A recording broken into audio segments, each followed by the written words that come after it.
Amen. Alors, le thème de ce matin, c'est... Qu'est-ce qui a été dit? Ce dont j'ai besoin et ce que je veux, c'est ça? Vous n'avez pas lu le thème. Et je pose la question, vous ne répondez pas.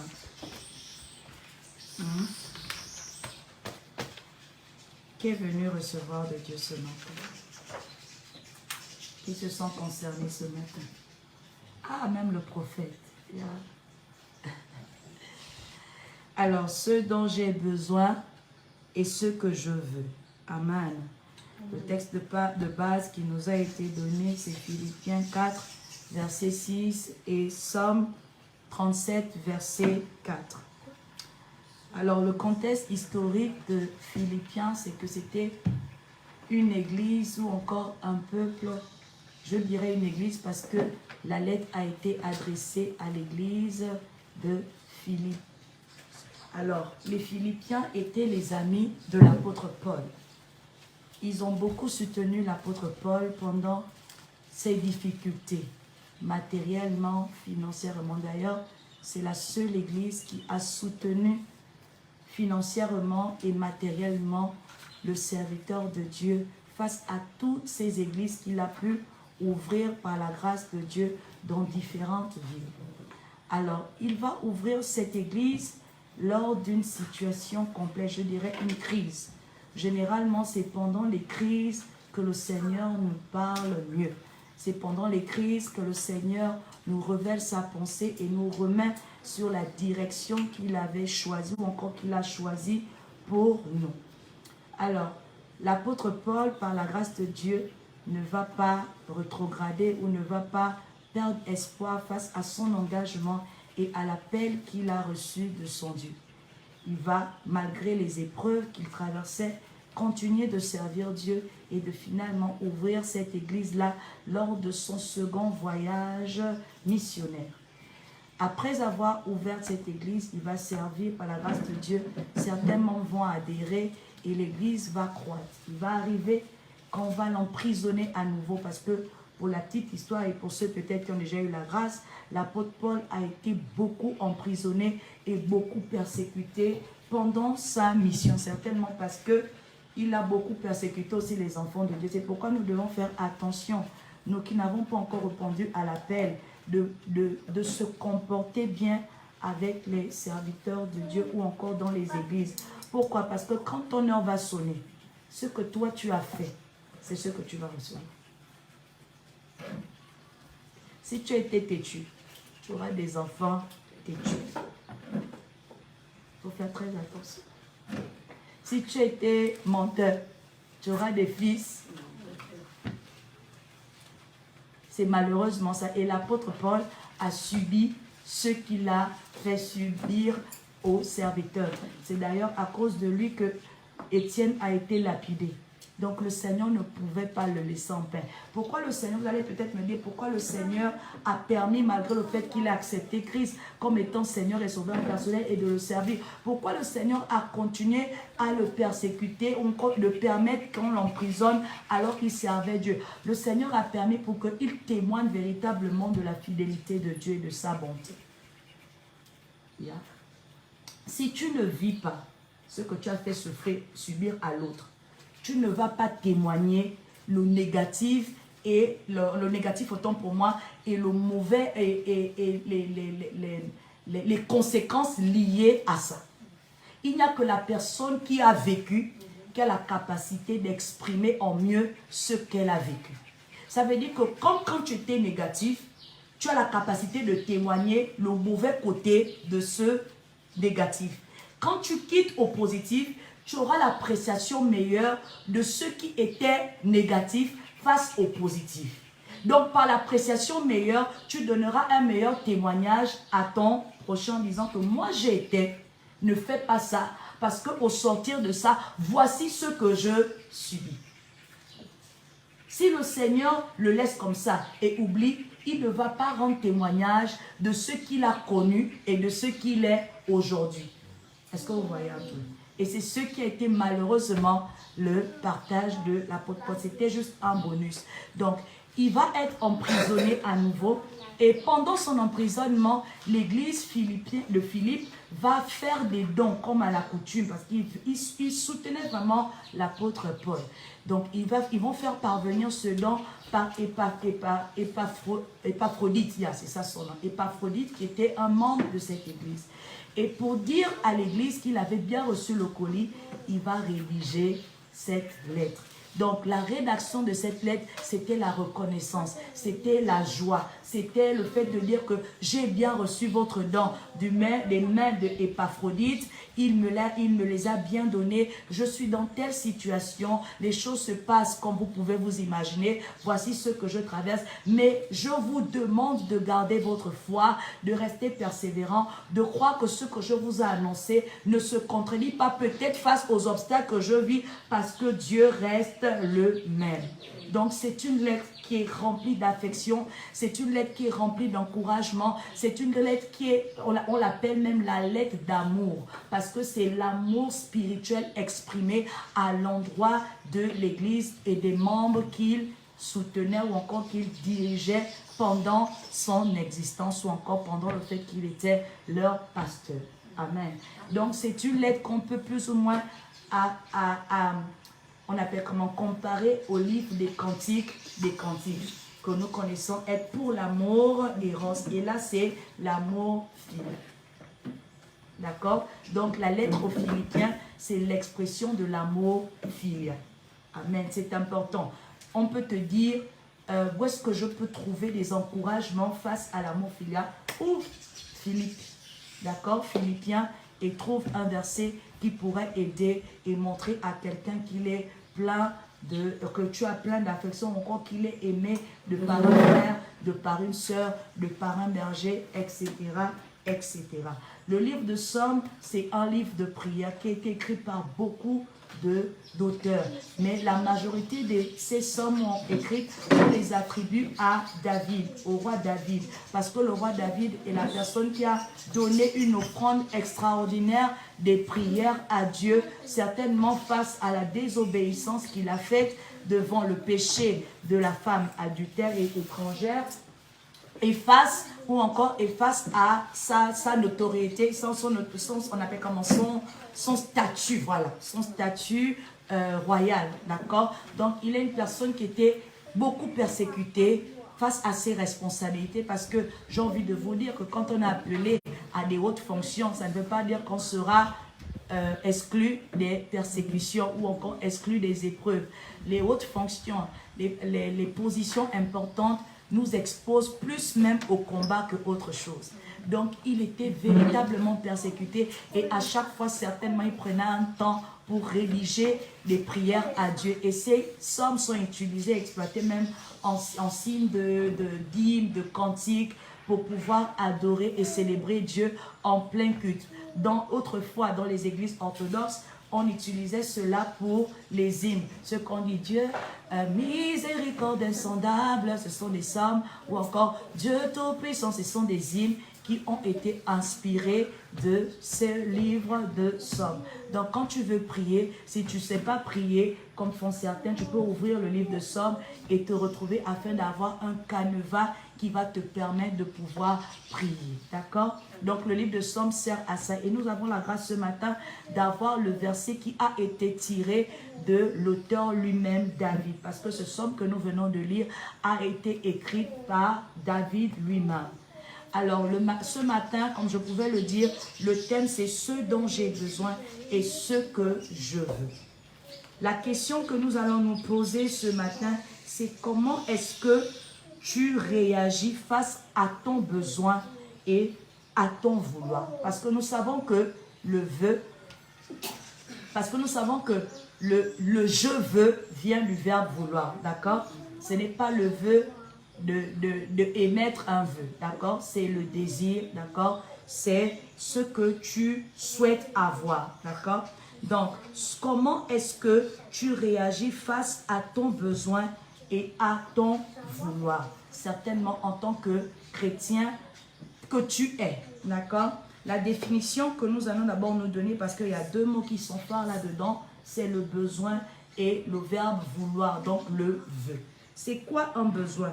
Un besoin est une nécessité, est une précarité, est une urgence, est une priorité, est une exigence. C'est ça un besoin. Prophète. Un besoin est une nécessité, une précarité, une urgence, une priorité, une exigence. C'est ça un besoin. C'est quelque chose, c'est crucial, d'accord? On ne peut pas reculer devant une urgence, on est d'accord?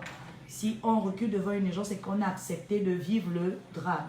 Si on recule devant une nécessité, c'est qu'on a accepté de mourir. Parce que la nécessité, c'est vraiment, le besoin, c'est l'extrême, d'accord? Qui a besoin certainement de rencontrer son comble. Vouloir, veut qui vient du verbe vouloir, qui est un désir, un soin, une caprice, un superflu, une intention ferme, avoir la volonté, une convoitise de la chair. Veut du verbe vouloir, qui est un désir, un souhait, une caprice, un superflu, une intention ferme. Avoir la volonté, une convoitise de la chair. C'est ça, vouloir. Alors, pour répondre à la question de ce matin, vu que nous avons 2 textes qui nous ont été donnés, nous allons la répondre sur 2 sous-thèmes. Devant le besoin, tu mets 2 points. Devant le besoin. Nous allons lire Philippiens 4, verset 6 pour répondre à cette question. Comment est-ce que je réagis devant mon besoin? Devant un besoin, devant mon besoin, Seigneur. Il est écrit, ne vous inquiétez de rien. Ne vous inquiétez de rien. Donc ne soyez pas préoccupés par quoi que ce soit. Mais c'est impossible parce que la vie est faite des épreuves, n'est-ce pas? On ne peut pas ne pas dire à quelqu'un de ne pas s'inquiéter. D'accord? C'est vraiment sortir de la logique. Mais la parole de Dieu te dit, ne t'inquiète pas. Ça veut dire que devant la difficulté de la vie physique, Dieu te demande de ne pas t'inquiéter. Ça veut dire qu'assurément, il a déjà prévu tout ce que tu rencontres ou que tu devras rencontrer dans la vie physique. Et j'ai toujours pour habitude de dire que le contrôle premier que nous avons dans la vie vient de la dimension spirituelle. Donc si on a déjà la capacité d'avoir un contrôle spirituellement, vous comprenez avec moi qu'on ne peut pas s'inquiéter de ce qui est physique. Parce que le spirituel domine sur le physique. Étant donné que Dieu est esprit et qu'il te demande à toi, son fils, ce matin, de ne pas t'inquiéter, c'est qu'il sait que la logique qu'il connaît, du fait qu'il a le contrôle sur le spirituel, le physique lui est soumis. Donc l'invitation qu'il te demande d'avoir ce matin, c'est de lever ta capacité spirituelle à réaliser que tu as on appelle comment? Le contrôle sur les choses autour de toi. Même si tu as l'impression que tu ne les contrôles pas. D'accord? En Christ, nous avons le contrôle sur notre vie. Pas parce que nous le pouvons de par nous-mêmes, mais parce que nous le pouvons à cause de notre foi et de notre engagement en Christ. Pas parce que nous le pouvons de nous-mêmes, mais c'est parce que dans nous, nous avons celui qui est au-dessus de tout. D'accord? Donc si nous avons celui qui est au-dessus de tout, on ne peut pas avoir peur. Quelqu'un pouvait me dire une fois, elle a prophétisé, elle disait, prophétesse, pendant que vous étiez en train de marcher, j'ai vu un homme géant avec une épée derrière vous. Je l'ai regardé parce que je sais ça. Et même pendant que je vous parle, il est là. Donc, je sais ça. Mais la description m'a permis de réaliser que véritablement en Christ, nous avons quelqu'un de supérieur qui nous protège. Ça veut dire que s'il est géant, moi je suis comme ça, devant un obstacle, qu'est-ce qu'il fait? N'est-ce pas? Il te protège. Donc il devient vraiment une cuirasse pour toi. Il devient vraiment une couverture pour toi. Donc si je suis en Christ, c'est que je suis constamment couverte. Mais si je suis constamment couverte, pourquoi je devrais m'inquiéter? Ça veut dire que je ne connais pas qui je suis en Christ. Ou encore, quels sont les mérites que j'ai étant en Christ. Parce que si je les connaissais, je devrais toujours garder mon shalom. Ce n'est pas facile, mais ce n'est pas impossible à celui qui croit. Donc, le Seigneur, pour comment réagir devant un besoin, c'est de comprendre que tu ne dois pas t'inquiéter. Il ne faut pas s'inquiéter. Tu as un besoin, c'est une urgence. C'est un devoir pour Dieu. Parce que le besoin, en tant que fils de Dieu, est un devoir de Dieu. Non, tu ne m'as pas suivi. Quand tu es fils de Dieu, ton besoin est une priorité pour Dieu. Et si c'est une priorité pour Dieu, il n'a pas d'autre choix que de répondre à ton besoin. Est-ce que vous voyez? Donc, quand je suis en Christ, tous mes besoins deviennent une priorité pour Dieu. Et comme ça devient une priorité pour Dieu, devant mon besoin, je ne m'inquiète pas. Parce que étant mon père, comme un enfant, je ne peux pas m'accaparer de ce qui est de mon droit ou encore de mon accessibilité. J'ai besoin de mon père pour pouvoir recevoir ce que je dois avoir. Un enfant ne peut pas aller cuisiner lui-même. L'adulte va le faire pour lui. Donc si tu dois manger, Dieu sait que tu ne peux pas aller cuisiner toi-même. Parce que tu es son fils. Est-ce que vous voyez? Donc à ce niveau, il faut que ce soit clair. Est-ce que tu es un fils? Est-ce que tu es un enfant? Parce qu'il n'y a qu'un enfant pour qui on se préoccupe. Si tu es un adulte alors que tu vis en Christ, mais tu ne deviens plus une priorité pour Dieu. Et généralement, qu'est-ce que nous faisons? C'est que nous nous comportons comme des adultes. Et si nous nous comportons comme des adultes, c'est que nous avons la capacité de subvenir à nos... Et donc Dieu se désengage. Quel est ce père-là qui te connaît majeur et qui va encore se préoccuper de toi à 100%? Il ne pourra pas. Pourquoi? Parce que pour lui, tu es déjà majeur. Et c'est ce que nous faisons. Est-ce que nos besoins dépendent de Dieu ou sont indépendants de Dieu? Parce que si ça dépend de Dieu, nous pouvons nous rassurer qu'il va les combler. Il va subvenir à ce besoin. Quel est ton besoin? Quels sont tes besoins? Qu'est-ce qui te préoccupe? Si véritablement cela te préoccupe, est-ce que en face de Dieu, tu présentes une attitude de quelqu'un qui dépend de lui, ou tu présentes une attitude de quelqu'un qui est indépendant de lui? Lorsque la volonté de Dieu ou encore le besoin que nous avons doit être comblé par Dieu, généralement nous voulons aider le Saint-Esprit. Aider le Saint-Esprit, c'est faire preuve d'indépendance. Vouloir raisonner devant ce que le Seigneur t'a dit, c'est faire preuve d'indépendance. Or, tu dois dépendre de Dieu. Si le Seigneur t'a par exemple dit qu'il faut, pour pouvoir répondre à ce besoin, il faut que tu mettes dans ta corbeille 100 francs, 100 francs, et que toi tu dises que je ne pense pas que pour répondre à mon besoin, rapidement comme se présente ce besoin, je puisse moi mettre 100 francs, j'ai besoin de mettre 100 000. Le Seigneur va te laisser mettre tes 100 000.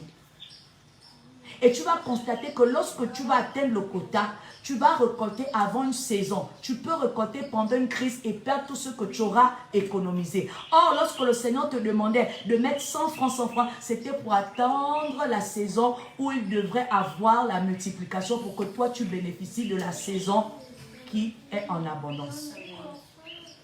Et généralement, nous nous comportons comme ainsi avec Dieu.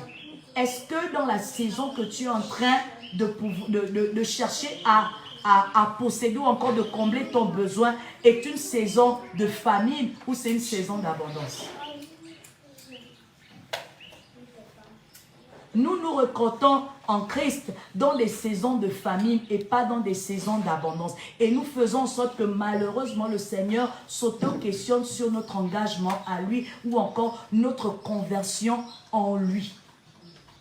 Notre besoin doit comprendre qu'il dépend de Dieu pour être comblé et non pas de nous. Non pas de notre intelligence, non pas de nos capacités, non pas de nos familles, non pas de X, non pas de Y, mais de Dieu. Je vous ai partagé mon témoignage. Autrefois, devant une situation comme ça, j'aurais compté sur mes biens, j'aurais compté sur mes parents. Mais aujourd'hui, par la grâce de Dieu, je ne compte plus sur eux à 100%. Je compte sur la providence de Dieu. Lorsque toi, tu as un besoin, généralement, tu comptes sur ta capacité de peut-être avoir les clients. Mais le Seigneur ne veut pas que ton besoin soit comblé par ta capacité d'avoir des clients. Il peut envoyer des anges qui passent par ta cour et qui subviennent à ton besoin. Est-ce que toi, tu auras la capacité de réaliser que ce besoin-là ne sera que comblé par les anges qui sont passés dans ta cour, ou tu vas penser que ce sont tes talents et tes capacités d'avoir les clients qui vont combler ton besoin? Abraham pouvait compter sur le gynécologue pour enfanter Isaac. Mais ce n'est pas un gynécologue qui a subvenu aux besoins d'Abraham. Ce sont les anges. Et c'est par le canal de la nourriture donné par Sarah qu'ils ont reçu Isaac. Ce sera illogique pour toi qui réfléchis de penser que c'est en donnant de la nourriture aux anges que je pourrai enfanter. Parce que pour toi, généralement, le seul moyen de pouvoir féconder ou encore de pouvoir enfanter, c'est de connaître un homme. Tu comprends que ton besoin ne sera pas comblé parce que ta logique est arrêtée à un gynécologue. Alors que la logique de Dieu est poussée vers l'hospitalité. Oh, tu ne m'as pas suivi. Seigneur, ouvre les oreilles spirituelles.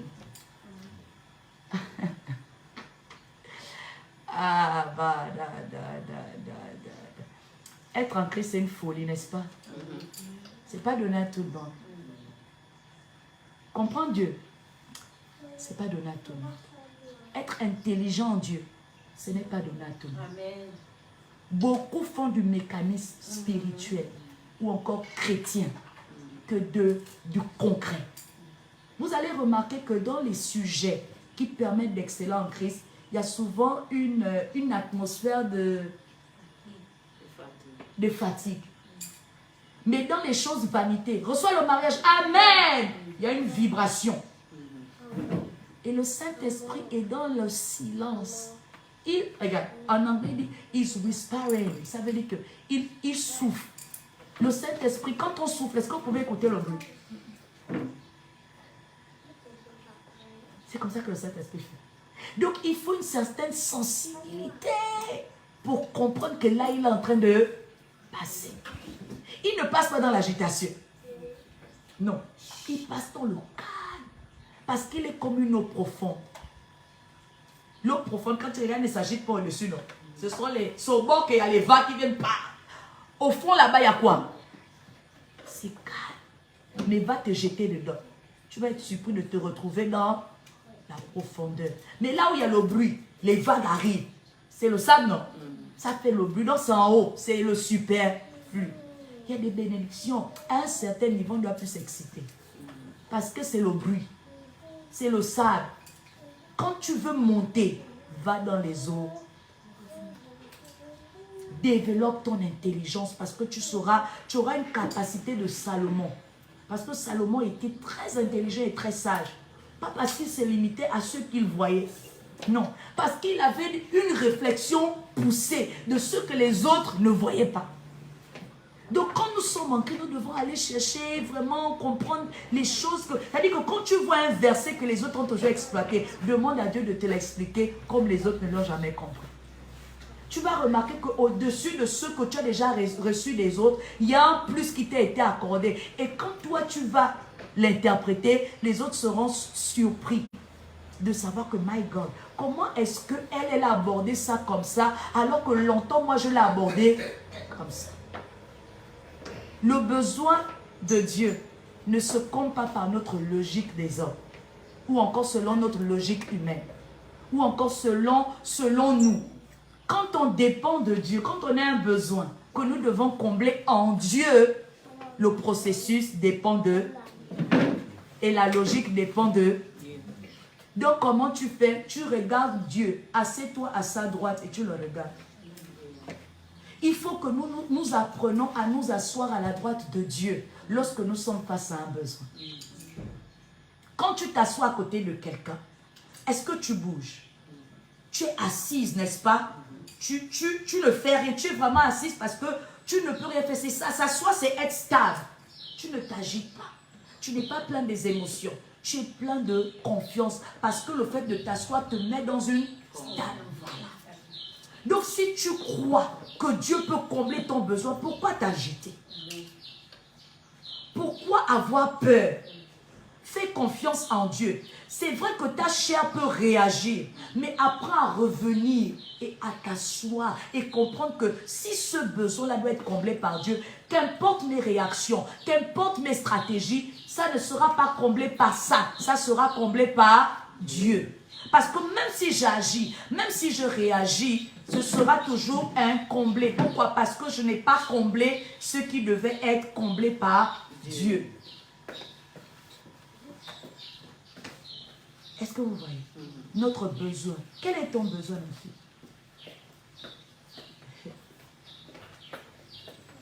Quel est ton besoin? Tu veux le combler par Dieu, dépend de Dieu. Parce que les besoins que nous avons sont humains. Hein? Ah non. Je veux voyager. Amen. C'est un besoin, n'est-ce pas? Mais comment tu dois voyager?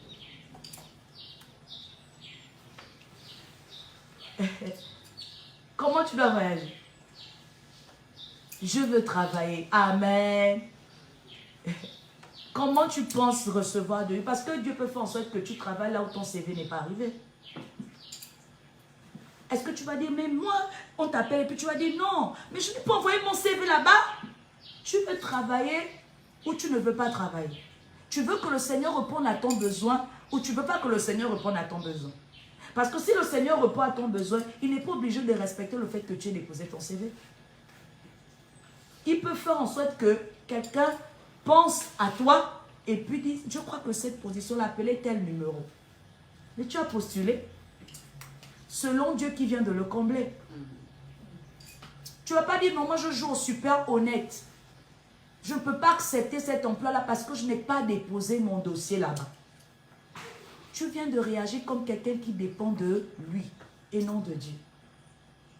Il faut comprendre que la stratégie, je ne sais pas, vous avez suivi lors de l'intervention de la prophétesse pendant le programme. Qu'est-ce qu'elle a dit? Qu'elle a reçu le travail parce qu'elle a osé. Et les gens lui posaient la question que comment ton dossier est arrivé là-bas. Elle a répondu quoi? Que je suis un cas particulier. Donc quand tu es dépendant de Dieu, là tu deviens une priorité. Tu es un cas particulier. Et tu ne respectes pas le protocole qui est propre aux hommes. Ça ne suit pas la logique des hommes, ça suit le protocole de Dieu. Et quand ça suit le protocole de Dieu, ça devient un scandale pour les hommes. Amen. Donc tant que ton besoin ne se compte pas par un scandale, rassure-toi. Encore par un scandale qui est incompris des hommes, rassure-toi que certainement c'est en train d'être comblé par toi et non par Dieu. Parce que là où Dieu veut agir, il ne partage jamais sa gloire. Il se rassurera que ce ne soit pas un homme qui dit c'est grâce à moi. Parce que s'il dit que c'est grâce à moi, c'est qu'il n'est pas Dieu. C'est qu'il n'a pas été ton père. Donc là où Dieu veut combler, il faut en sorte que sa gloire se fasse connaître. Il utilisera un homme pour t'établir, encore pour te donner de l'emploi. Mais le processus de pouvoir te voir, encore te recevoir, ne dépendait pas de cette personne. C'est Dieu qui a permis. Donc, lorsque devant ton besoin, comprends que tant que Dieu n'agit pas comme un père, il n'est pas en train d'agir ou encore de combler ton besoin.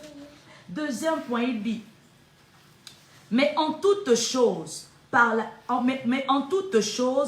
la prière et la supplication. Donc, ne vous inquiétez de rien, mais en toute chose. On dirait que ma version est compliquée. Lis un peu chez toi.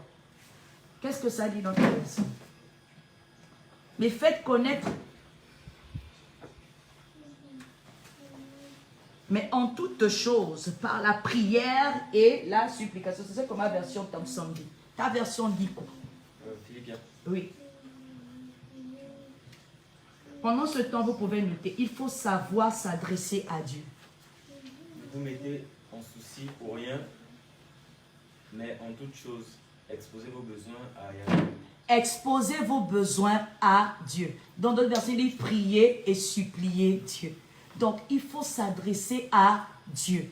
Lorsque nous avons un besoin, Premièrement, on ne s'inquiète pas. Il ne faut pas s'inquiéter parce qu'en Christ, nous devenons une priorité face à nos besoins. C'est un devoir pour le Père qu'il est de les combler et non notre devoir en tant qu'enfant, parce qu'un enfant qui n'est pas majeur dépend de son père ou encore de son tuteur. Donc, si tu es un enfant pour Dieu, il comble ton besoin en tant que père. Puis, tu dois t'adresser à ton père. Est-ce que tu t'adresses à Dieu devant tes besoins ou tu fais recours aux mains qui ont la capacité de te les combler? Généralement, nous sommes prompts à nous adresser aux personnes que nous pensons trouver, envers qui trouver nos solutions. Mais ce n'est pas ce qu'un fils de Dieu doit faire. Tu ne dois pas t'adresser à l'homme alors que tu veux que ce soit Dieu qui comble ton besoin.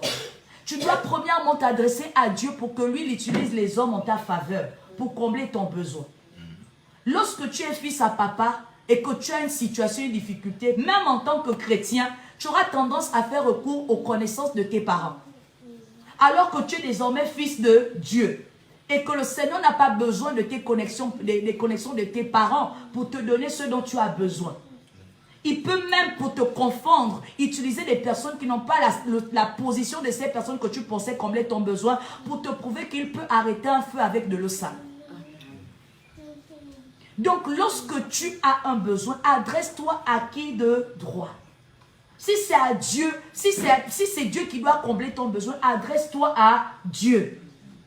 Ne va pas vers tantine, ne va pas vers un frère, ne va pas vers ta soeur, ne va pas vers ton épouse, ne va pas vers ton époux, ne va pas vers quelqu'un, ne va pas vers l'homme, ne va pas vers tes compétences intellectuelles, professionnelles, expériences. Je ne sais pas ce que tu peux tirer de ce que je suis en train de dire, mais ne t'adresse pas à ce que tu peux posséder de par tes forces limitées en tant qu'être humain. Va vers Dieu parce que Dieu, c'est les limites. Il n'est pas limité. Et quand tu t'adresses, tu fais connaître. Seigneur, j'ai besoin de ça. Père, je veux ça. Quand un enfant veut boire de lait, est-ce qu'il te dit il te dit yo, non? Pour celui qui ne sait pas parler. Et tu sais à cet instant-là que ton enfant a besoin de l'eau. Est-ce que vous voyez? Il ne va pas dire il a soif, il ne va pas dire je veux manger. Il va dire ce dont il a besoin. Et toi, en tant que père, en tant que tuteur, en tant qu'adulte, puisque tu peux lui donner cette eau, tu vas aller chercher de l'eau et tu vas le lui remettre. Lorsque tu as besoin, est-ce que tu mentionnes à Dieu ton besoin? Si tu as besoin de l'argent, dis Seigneur, fais-moi rire, il va te faire rire. En ce moment, mon âme est affligée, mon âme est abattue. Seigneur, fais-moi rire. Il trouvera, il va donner, il va te faire rire, il va te donner le rire. Quel est ton besoin? Mentionne-le, fais-le connaître. Ne donne pas des devinettes, ce n'est pas des devinettes nettes. Ne dis pas un chimpanzé, ou encore, avant de manger, comment on fait, comment on faisait avant. Avec Dieu, ce n'est pas des devinettes nettes. Dis à Dieu ce que tu veux. Seigneur, je veux ça. Ou encore, Seigneur, j'ai besoin, parce qu'on va la vouloir. Seigneur, j'ai besoin de ça. De l'eau, c'est un besoin. Si on ne donne pas de l'eau à quelqu'un, il va manquer de l'eau, n'est-ce pas? Et il peut perdre sa vie. Manger, c'est un besoin. Si quelqu'un ne mange pas, il peut perdre sa vie. Parce qu'il va être affamé. Donc, le Seigneur ne peut pas être indifférent devant un besoin, mais fait connaître ce besoin. Et quand tu as fini de faire connaître ton besoin par la prière en t'adressant à Dieu, apprends à insister. Généralement, lorsque nous avons un besoin, nous pensons qu'en ayant dit ça une seule fois, c'est fini. Il y a des choses qu'il faut insister, pour lesquelles il faut insister. La supplication, là, c'est insister. Il faut savoir persévérer, il ne faut pas laisser. Parce que Dieu a beaucoup de requêtes. Il a beaucoup d'enfants, tu n'es pas le seul. Et la Bible dit que c'est l'ancien des jours. Ça veut dire qu'il est vieux. Il peut oublier dans sa vieillesse que toi, tu avais fait mention d'un besoin. Et il va regarder aux besoins des autres parce que quand un enfant est pressant, quand tu as une urgence, qu'est-ce que tu fais? Tu cries, non? Qui vient en urgence et puis se met dans une position VIP. Quand on va dans les hôpitaux, les urgences, c'est fait quoi? Vous remarquez des gens qui s'agitent, non? De douleur, de peine face à leur situation. Et ils sont considérés, pourquoi? Parce qu'on peut remarquer, constater qu'ils ont des signes, ils ont des signes de détresse.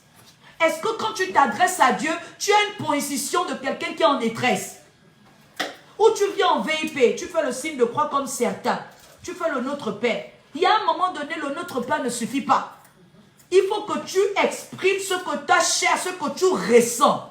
Et quand tu exprimes ça, tu ne caresses plus. Tu ne fais plus les prières d'intelligence. Seigneur, écoute, tu sais que dans la logique de... Tu ne fais plus ça. Oh yo, tu fais comme Anne. Anne a soupiré, Anne a supplié. Parce que c'était trop, c'en était trop. Quand tu es saturé, quand c'est véritablement un besoin, tu ne caresses plus la prière. Tu te positionnes en quelqu'un véritablement qui, Seigneur, tu réponds coûte que coûte. Il y a quelqu'un qui peut même me dire parfois même un bout de Dieu. Oui, il y a des situations où tu as envie de bouder Dieu. Tellement il te dit que Seigneur, là, je ne prêche pas si tu ne fais pas ça. Là. Parce que les remarques, que si tu arrives à un niveau, tu lui dis que tu ne prêches pas s'il ne fait pas ça, c'est que ton besoin urge. Là, c'est un besoin que tu es en train d'exprimer et d'une rébellion. Seigneur, je t'ai fait ça. J'ai besoin de ça. Si tu ne fais pas ça, je reste là. Il va faire. Comment tu insistes? Parfois, tu te dis que comme tu pries 5 minutes, c'est assez. Devant une urgence, tu ne peux pas prier 5 minutes. Devant une urgence, oh yo, Yahweh, Yahweh, tu pleures. Tu t'enroules. David a fait la prière de la roulade. Il était dépassé par les problèmes. Tu utilises une autre position. Tu as une détresse, tu as un besoin. Mais la position que tu as, c'est comme quand tu n'avais pas un besoin. C'est toujours comme ça. Amen.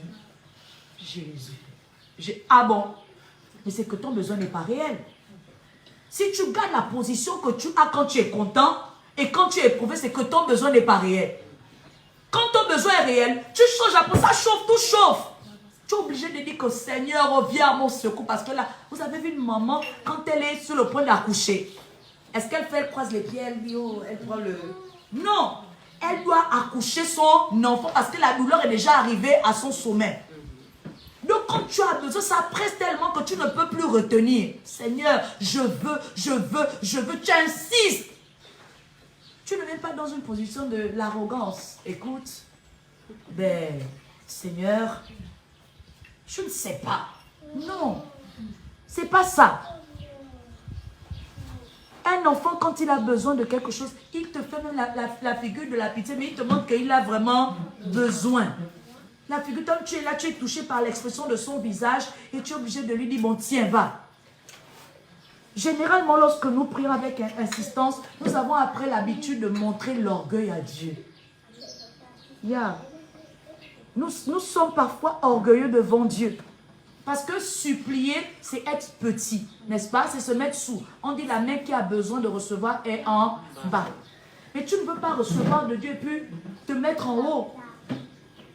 Et tu as envie de me poser la question, prophétesse, comment on se met en haut? Il y a des choses que pour que le Seigneur te réponde à ton besoin, il va te faire des corvées. Mais si toi tu trouves la corvée là pénible, tu viens de te mettre en haut. Imagine quelqu'un à qui qui a fait un accident et qui a une fracture de pied. On dit qu'on doit coudre son pied, d'accord? Mais pour coudre le pied, il faut qu'on mette l'injection de l'anesthésie dans la plaie en question. Quelle sera sa réaction? Il va crier de douleur, non, parce que la blessure qui est déjà là, on vient encore ajouter une seringue qui vient piquer. Qu'est-ce qu'il peut refuser? Parce que vous me mettez une douleur dans une autre douleur. Et quand il refuse, est-ce qu'on va le soigner convenablement? Non. Si on n'arrive pas à le mettre l'anesthésie, les personnes qui ne sont pas patientes vont faire ça avec même sans anesthésie. J'ai vu des sages-femmes perdre de patience face à la résistance de certaines mamans. Elles n'attendent plus de mettre l'anesthésie, puis elles te courent avec la douleur là. Et c'est ce que Dieu fait. Lorsque on insiste, mais on est plein d'orgueil, qu'est-ce qu'il fait? Il te fait frapper. Pourtant, il sait que tu en as besoin. Mais il te fait d'abord frapper pour que dans le fait qu'il te frappe là, tu apprennes par la douleur.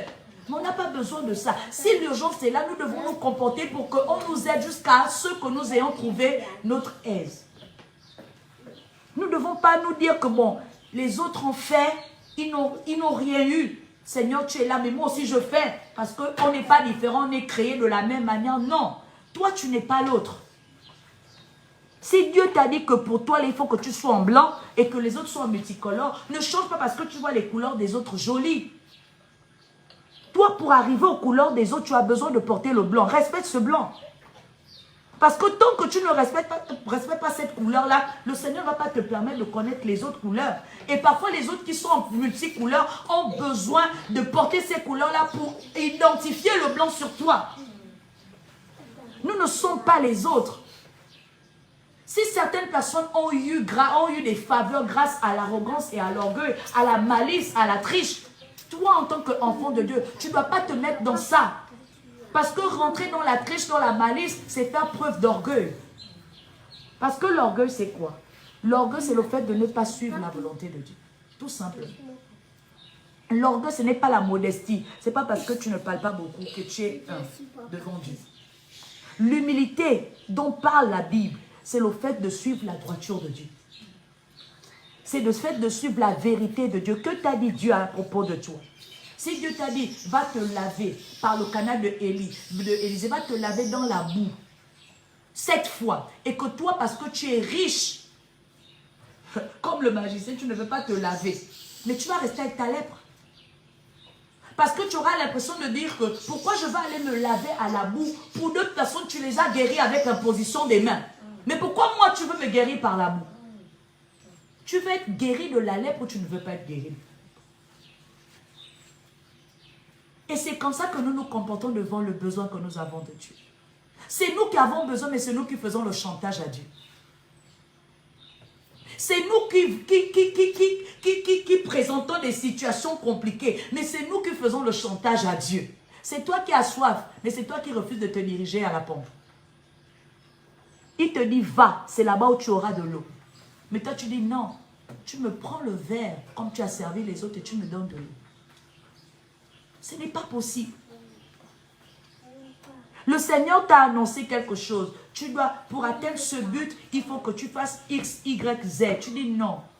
X et Y ne sont pas des lettres que j'aime bien. Moi, je préfère directement aller à Z. Tu vas manquer la révélation qu'il y avait dans X et Y. Et dans Z, tu vas la prendre doublement. Pourquoi? Parce que tu ne sauras pas comment on écrit X et Y. Ou encore ce qu'il y avait dans X et Y. Et le fait de découvrir ça dans Z, c'est plus compliqué. Vous avez déjà eu l'impression d'arriver, quand vous arrivez à un devoir et que vous n'avez pas étudié le cours. Ça représente quoi? Comment tu te retrouves devant cette feuille? Pourtant, la question qui t'est posée, c'est la question de la terminale. Mais toi, tu n'as pas lu le cours. On t'a posé la question. Maintenant, tu arrives devant ton cours. Qu'est-ce que tu vas écrire? Soit tu l'écris, mais non. Et quand tu devines même, ça ne tombe pas juste. Sauf si vraiment, je ne sais pas quelle est la magie que tu auras fait. Et c'est ce que nous faisons devant nos besoins. Nous insistons, oui, mais pendant que nous insistons, nous voulons raisonner. Pendant que nous insistons, nous choisissons ce qui est bon de faire. C'est faire preuve d'orgueil. Seigneur, pourquoi moi je vais aller évangéliser dans les carrefours pendant que les autres, ils évangélisent à la radio? Donc les autres ont besoin de climatiseurs. Et puis moi j'ai besoin du soleil. C'est pas possible. Tu as vu mon teint jaune? Je vais aller le brûler au soleil. Pourquoi? Et puis en plus, moi je ne suis pas encore mariée. Qui va me regarder avec mon teint noir? C'est comme ça que nous raisonnons devant Dieu. Pourquoi moi je vais aller me salir pendant que les autres ne se salissent pas? Où le Seigneur te dit, pour répondre à ton appel de grand pasteur, commence par nettoyer les toilettes de l'église. Tu vas dire, quel est le rapport entre la chair et les toilettes? Même si les deux sont des positions où on s'assoit pour faire des choses. Maintenant, quel est le rapport? Mais pour être élevé, il faut d'abord que tu aies connu ce niveau. Parce que si on t'élève, tu vas toujours rabaisser les autres. Si tu n'as pas connu les temps bas, lorsque tu seras en haut, tu vas chuter lamentablement. Pourquoi? Parce que c'est l'attitude que tu as en haut qui te garde en haut. Si tu n'as pas développé un caractère étant dans une position élevée, quand tu vas arriver là-bas, tu seras comme un pygmée à qui on a donné un chalet, un palais. Et puis il vient mettre les feuilles de manioc dans le palais. Il y a des bénédictions que beaucoup d'entre nous possédons, mais nous les possédons comme des pygmées. Pourquoi? Parce que nous n'avons pas su accepter de bonifier notre caractère pendant l'acquisition de cette bénédiction-là. Donc, dans le palais, nous emmenons les feux de tubercule, les tarots, alors que le carreau est blanc. La villa devient maintenant la plantation que tu avais quand tu étais chez les pygmées. Tu emmènes un pygmée en brousse, tu le mets dans ta maison, qu'est-ce qu'il va faire? Honnêtement parlé. Il va chercher à faire les pièges, il va confondre l'arbre là, comme si c'était le singe qui pouvait monter, il va chercher à grimper. Allez, monte. C'est vrai, c'est ce qu'il va faire. Tu vas lui présenter le lit, qu'est-ce qu'il va faire? Il dit que comme le lit est mou. Pourquoi? Moi, je suis habitué au lit des lianes. Il va aller chercher, couper maintenant le bois qui était une décoration pour toi. Il coupe, il fait son lit bambou. Il se met maintenant à la... Et c'est ce que nous faisons quand nous sommes arrivés à la bénédiction de Dieu sans avoir préparé notre caractère. Sans avoir enduré. Sans avoir été passé par le toilette. Parce que le toilette là, ce sont les humiliations. Pourquoi Christ chérit tant le salut des âmes? C'est parce qu'il a connu ce qu'on appelle la souffrance de la croix. S'il n'avait pas été méprisé, humilié, rejeté des hommes, qu'il ne valorisait pas, il n'allait pas valoriser autant pour moi l'âme. Il chérit l'âme au prix de ses souffrances. Il ne peut pas blaguer avec l'âme parce que quand il blague avec l'âme, il va se dire que donc j'ai payé le prix là pour rien. Je suis passé par la croix pour rien. Je ne suis pas passé par la croix pour rien. Je suis passé pour la cause de cette âme-là. Donc, renoncer à cette âme-là, c'est renoncer au sacrifice et à la souffrance endurée à la croix. Qui aurait été pour moi rien du tout. Et ce n'est pas pour qui est prêt à investir et puis voir que son investissement n'aura pas produit des fruits. Personne. Ou encore quand tu investis, qui est prêt à accepter que quelqu'un vienne jouer avec ton investissement? Parce que tu vas te souvenir de tes peines, de tes manques de sommeil.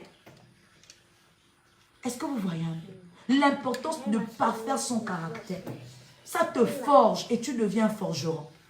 Lorsqu'on te réprimande, ça te forge. Parce que tu auras la capacité d'accepter les réprimandes de Dieu. De subir les épreuves de Dieu. Quand on te fait subir des choses, tu auras la capacité de supporter lorsque tu seras face à ça toi-même. Mais nous voulons sauter. Ne sautons pas. Allons-y aux toilettes.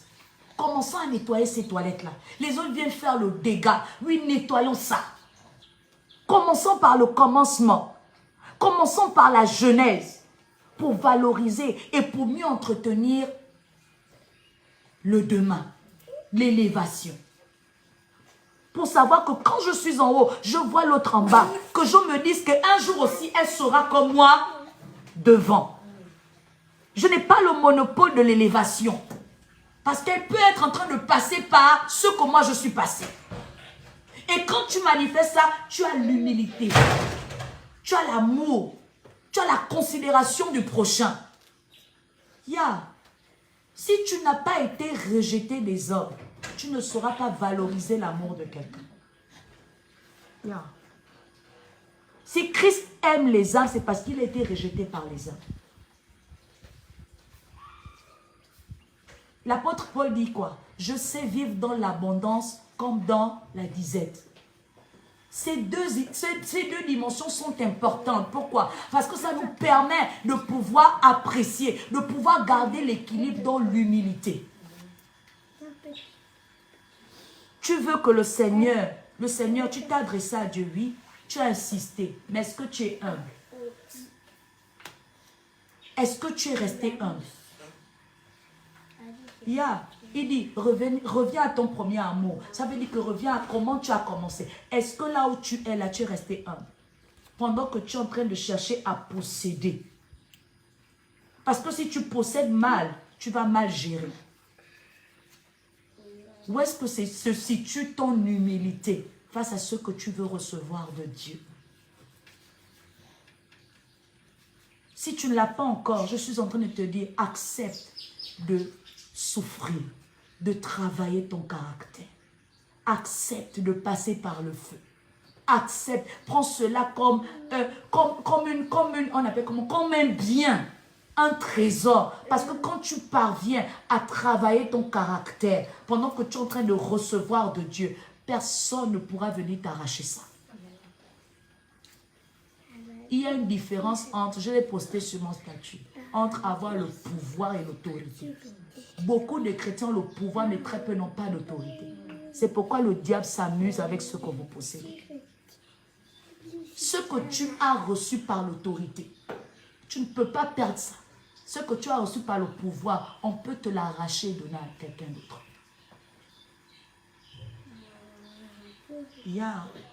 Et l'autorité, nous ne voulons pas, parce que l'autorité parle de la couronne, mais le pouvoir parle du trophée. Si on met des athlètes là, le champion de l'année dernière ne sera pas forcément le champion de cette année. La bénédiction s'arrache, mais l'alliance s'obtient.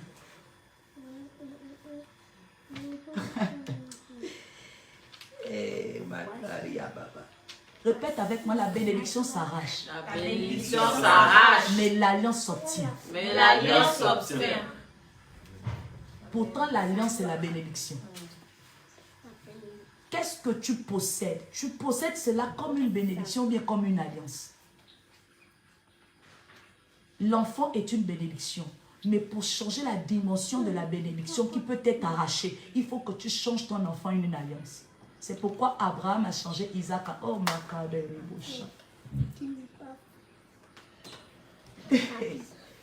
c'est pourquoi tu ne peux pas rien faire dans ta vie sans avoir bâti une alliance. Sinon, ça devient une bénédiction qu'on peut t'arracher à tout moment. Les sages et les grandes personnes ont compris ça. C'est pourquoi tout ce qu'ils font, ils bâtissent ça sur l'alliance. L'alliance s'obtient et c'est une autorité que personne ne peut arracher de tes mains. Tu as des enfants, tu as ton argent, tu as ton travail. Ce n'est pas sur une alliance. On va te la arracher. Et si on ne t'arrache pas ça physiquement, on va t'arracher ça.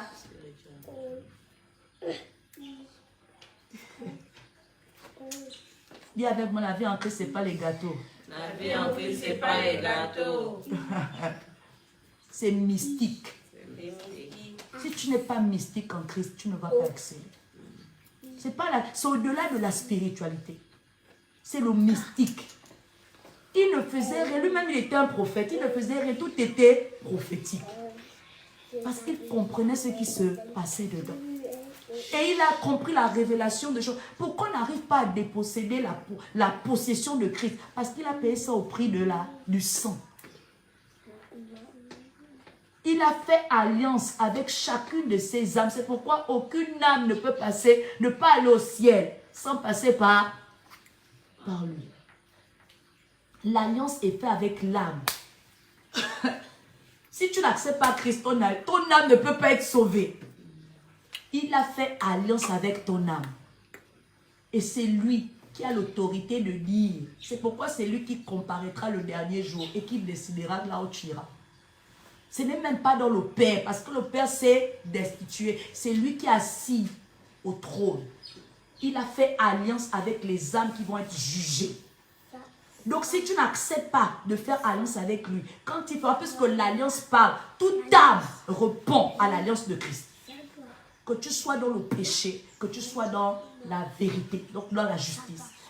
Ton âme comparaîtra, sera en condamnation, sera confrontée par le jugement. Il va te dire, bon, toi, tu ne réponds pas, va à gauche, toi, tu réponds, va à droite. C'est Christ qui le fait. À cause de quoi? De l'alliance. À cause de quoi? De l'autorité, pas du pouvoir. Il a reçu le pouvoir d'aller mourir à la croix, mais il a reçu l'autorité de juger par le triomphe de l'âme, au travers du sang vert. Dis avec moi que je fasse des alliances. Je fasse des alliances. Pas les alliances, la vie, ce n'est pas les gâteaux. Le christianisme, ce n'est pas un jeu de cuir. Ce n'est pas un jeu de cuir. Ce matin, il m'a enseigné quelque chose de Marabous, Katalebro. Ça là, je suis en train de voir comment vous enseignez ça. L'alliance sauve. Oh, on est à 2, hein? Il faut savoir s'adresser à Dieu. 2.1, avec insistance et humilité. 2.2, dans une attitude de reconnaissance. dans une attitude de reconnaissance. 2.2, dans une attitude de reconnaissance.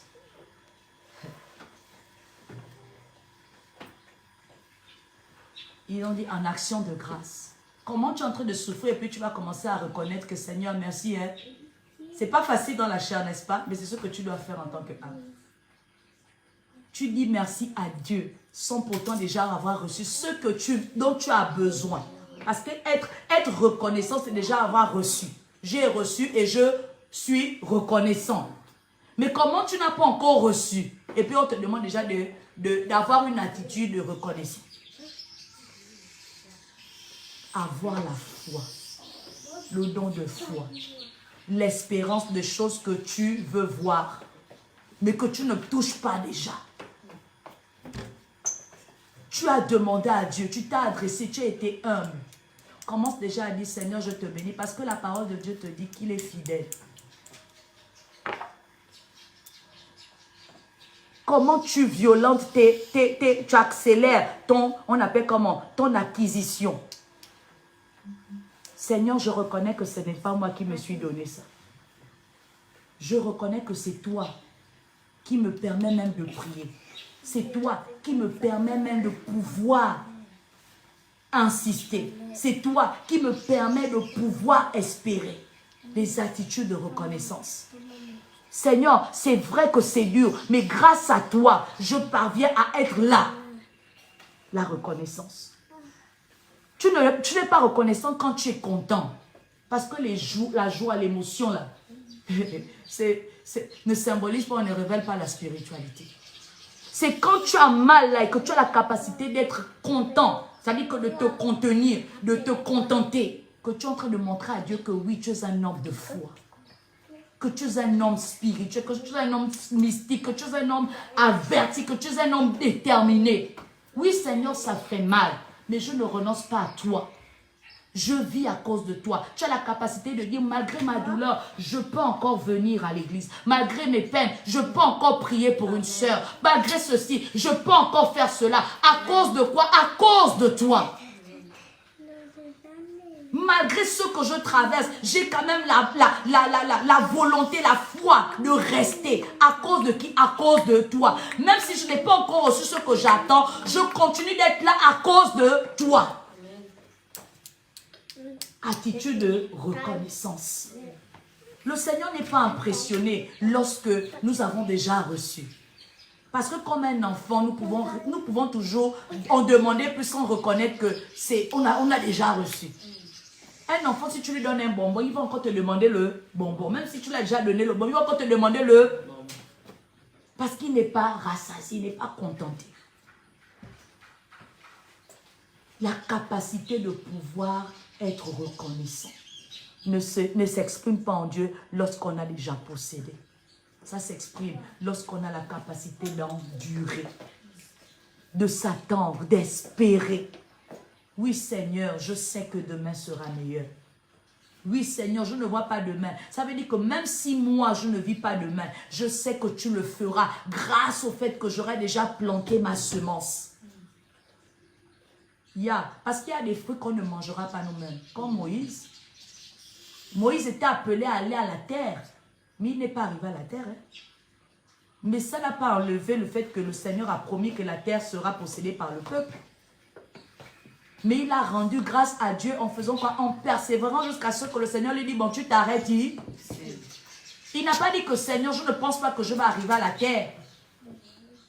Même quand le Seigneur a dit que ce n'est pas toi qui vas arriver là-bas, est-ce qu'il a régné à sa foi? Non. Il a accepté parce que la preuve en est qu'il a donné le relais à Josué. S'il n'avait pas accepté, il n'aurait pas donné, il n'aurait pas transmis le flambeau à l'autre. La reconnaissance te permet de poser des actes de foi, même quand tu ne vois pas, mais parce que tu sais que ça va se passer. Quel est le degré des actes de foi que tu poses, même quand tu ne vois pas la situation arriver? C'est faire preuve de reconnaissance. Est-ce que tu peux agir, même quand tu ne vois rien arriver? Ou tu as besoin de voir pour agir? Poser les actes de foi, là, c'est d'agir même quand tu ne vois pas. Le Seigneur te dit que tu auras un marché de 10 millions, mais il veut que tu mettes 1 million. Est-ce que tu vas mettre les 1 million? Ou bien tu voudras mettre les 1 million quand le client va te dire que bon, il y a un marché de 10 millions là à l'endroit de Madame Rad. Maintenant, ça, oh, prophétesse, oui, viens maintenant prier pour moi. Je peux donner les 1 million parce que tu as déjà l'apparition de la lettre. Tu n'as pas la foi, tu n'as pas la reconnaissance. La reconnaissance, c'est d'agir même, d'agir quand tu ne vois pas. Le Seigneur t'a dit, tu as besoin de 10 millions, mais commence déjà à donner d'abord 1 million à Dieu. Pour qu'il sache que quand il va te donner les 10 millions, tu ne vas pas hésiter de lui donner la dîme. Oh, tu ne m'as pas suivi. Tu ne vas pas hésiter de continuer de faire des offrandes. Parce qu'il y a des personnes, quand ils possèdent, ils oublient Dieu. Ils ne payent plus leurs droits. Ils oublient que c'est Dieu qui les a établis. Et après, Dieu dit, ah bon, hein, tu pensais que tu te jouais de moi. Attends, je vais te montrer que c'est moi qui t'ai emmené là. Lorsque tu demandes, la manière dont tu demandes à Dieu dans la crise, dans l'abondance, là, souviens-toi de comment tu avais demandé. Et pour pouvoir même te souvenir, tu as besoin de poser des actes. Parce que si tu les poses sans avoir vu, tu les poseras quand tu les auras. Mais quand tu raisonnes déjà pendant que tu n'as pas, maintenant quand tu auras, qu'est-ce que tu vas faire? Si tu ne payes pas la dîme à Dieu de 10 000, tu penses que c'est quand tu auras maintenant que tu vas payer la dîme à Dieu? Non. La fidélité se laisse exprimer dans les petites choses. Quand tu montres que tu es reconnaissant, agis avec l'acte de quelqu'un qui le sera éternellement à perpétuité. Commence à monter, tu veux être pasteur. D'accord? Mais qu'est-ce que tu fais présentement qui prouve que tu veux être pasteur? Est-ce que tu te soucies des âmes? Est-ce que tu emmènes les âmes dans la bergerie? Est-ce que tu gardes les âmes? C'est les actes de reconnaissance. Parce que quand tu seras là-bas, ce sera la continuité de ce que tu auras fait avant d'être là.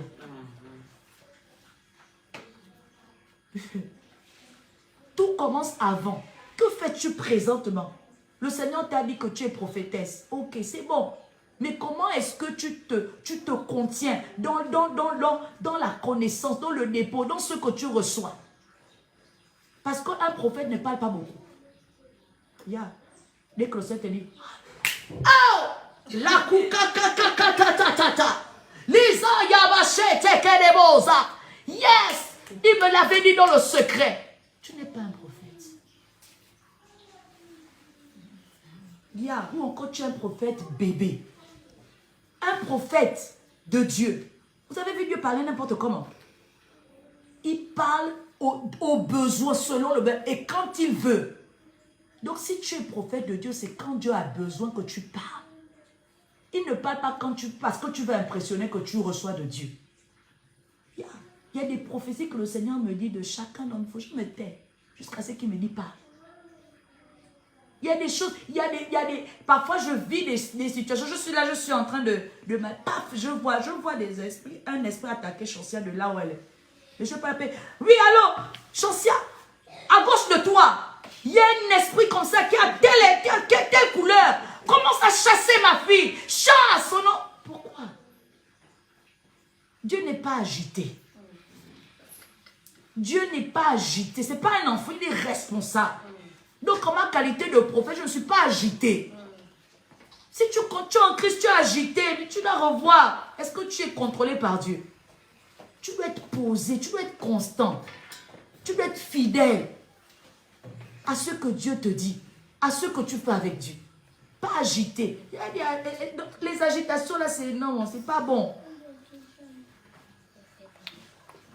Avoir un acte de reconnaissance. C'est vraiment, il y a beaucoup de choses. Je vous donne ce que je peux vous donner ce matin.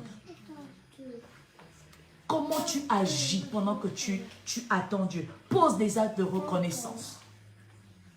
2, 3 et le dernier.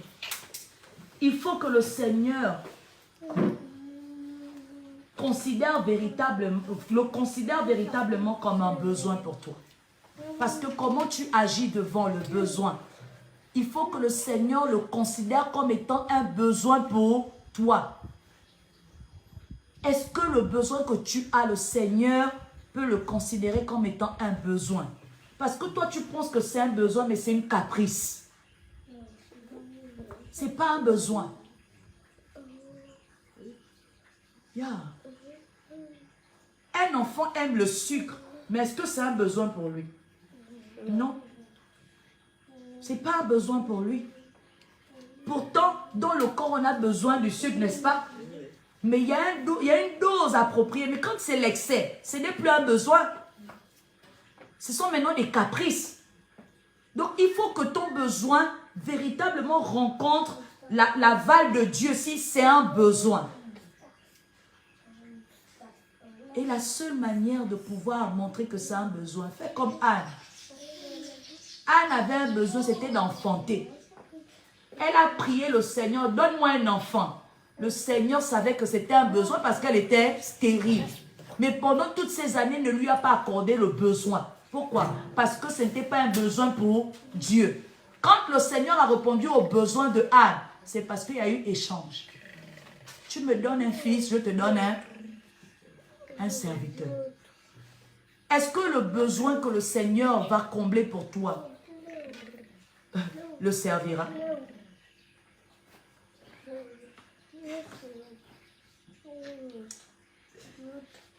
Tu veux ce besoin-là, pourquoi? Tu veux apprendre, pourquoi? Pour montrer que tu es intelligent. Tu vas apprendre plusieurs langues, pourquoi? Pour impressionner que tu aimes. C'est bien, c'est pas mauvais. Mais en Christ, nos besoins doivent répondre aux besoins de Dieu. Si j'arrive à parler plusieurs langues, je pourrais interpréter l'évangile pour le besoin des âmes qui ne comprennent pas la langue.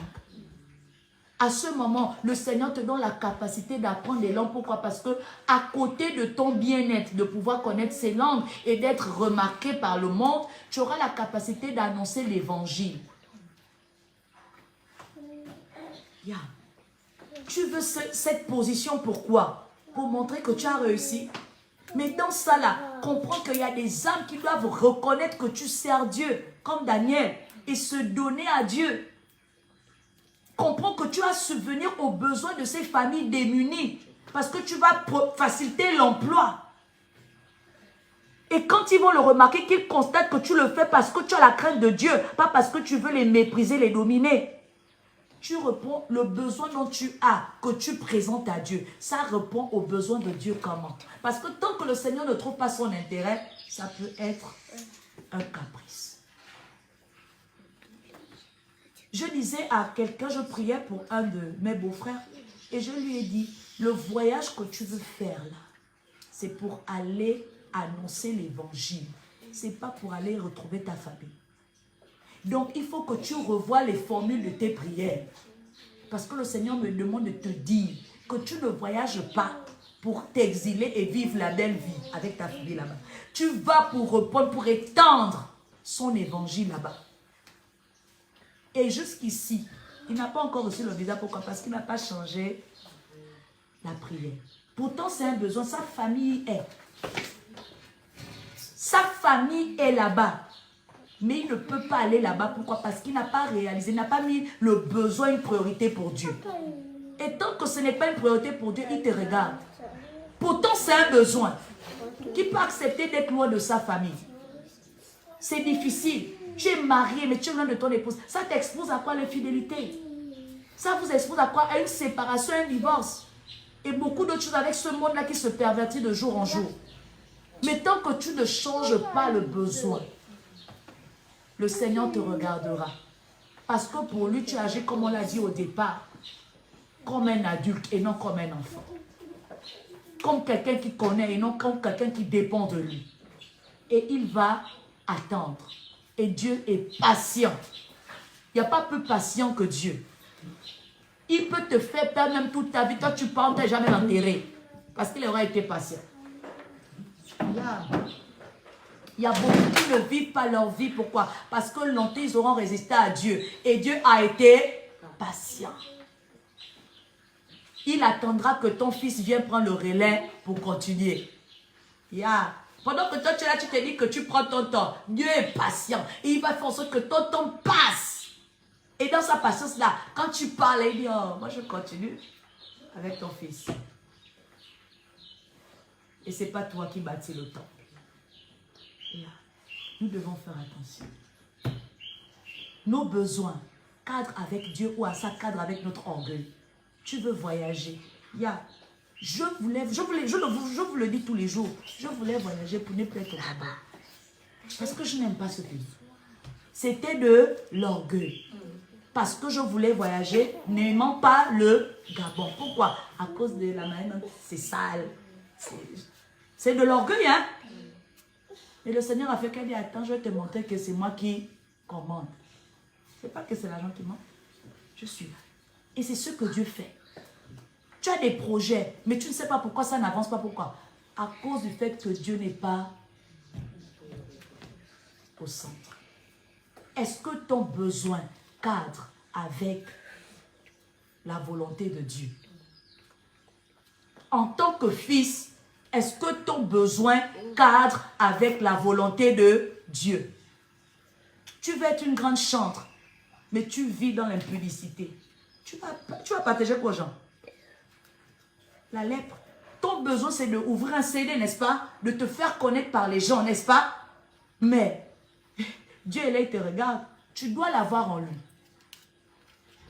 Tant que tu ne l'as pas en lui, il te regarde. Donc, tu peux multiplier les concerts. Les gens qui doivent te localiser ont les yeux fermés par la volonté de Dieu. Pourquoi? Parce qu'il y a une séparation entre ce que tu devais faire pour Dieu et ce que tu veux faire pour toi. Et il y a beaucoup de chants qui n'explosent pas. Parce que leur talent de voix est utilisé autrement. Pour être dans le show et non dans l'adoration. Tu veux être un grand prédicateur, mais pourquoi? Pour les dîmes et les offrandes, pourquoi? Pour être connu des hommes? Non. Tu veux être consacré, on doit déjà te consacrer, pourquoi? Pour montrer aussi que tu as le sacerdoce. C'est faux. Tu veux atteindre cette dimension-là, pourquoi? Pour Dieu ou pour toi? Parce que le besoin de Dieu, le besoin que tu as, doit concorder avec la volonté de Dieu. Si tu es hors de la volonté de Dieu, ce n'est pas un besoin, c'est une caprice. Ce sont des caprices. Et Dieu ne répond pas aux caprices. Le Psaume 37, verset 4 dit, fais de l'Éternel tes délices. Délices, là, ce n'est pas que c'est la nourriture que tu manges. Fais de l'Éternel tes priorités.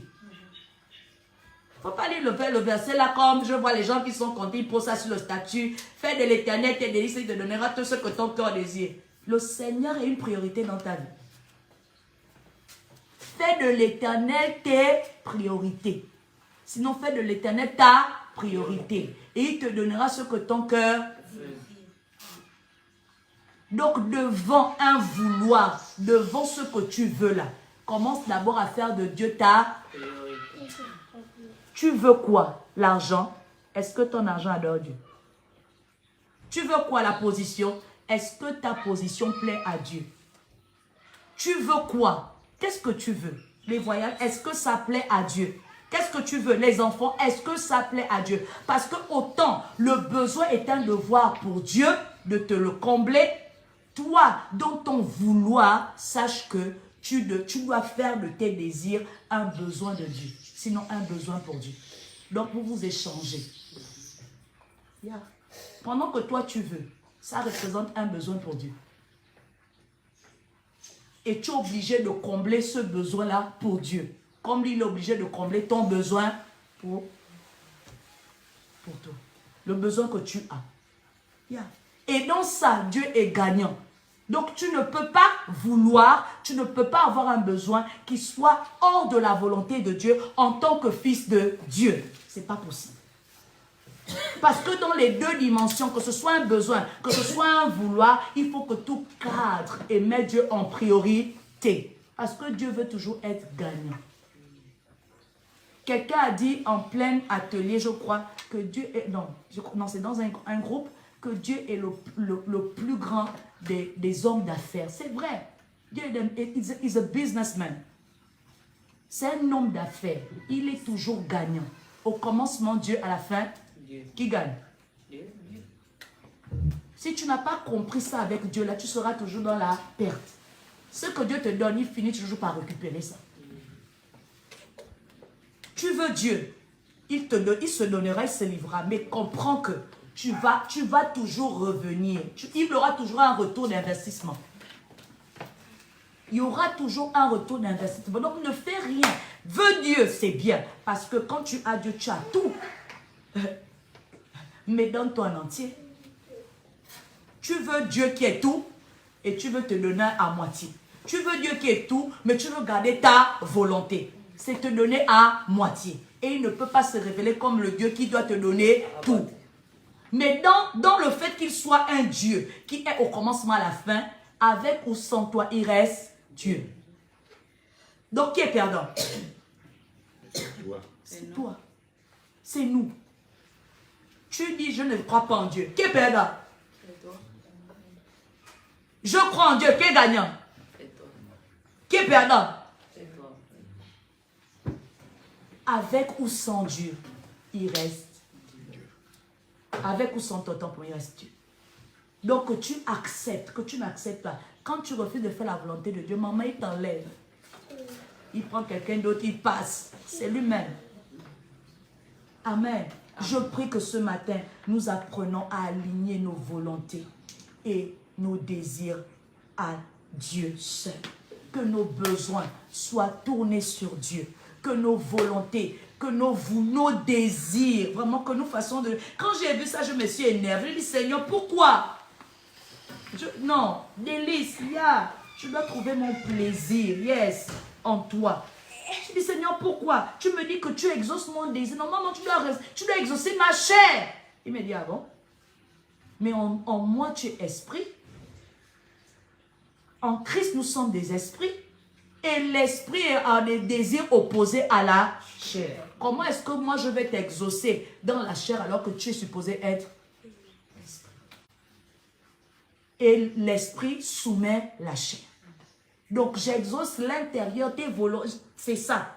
Pourquoi? Parce que moi-même, je trouve mon intérêt en premier. Fais de l'Éternel ta priorité. Et tu verras que ta vie sera facile. C'est aussi simple que ça. Ce que ton cœur désire, c'est dire tout simplement que tu verras que ta vie sera facile. Amen. Amen.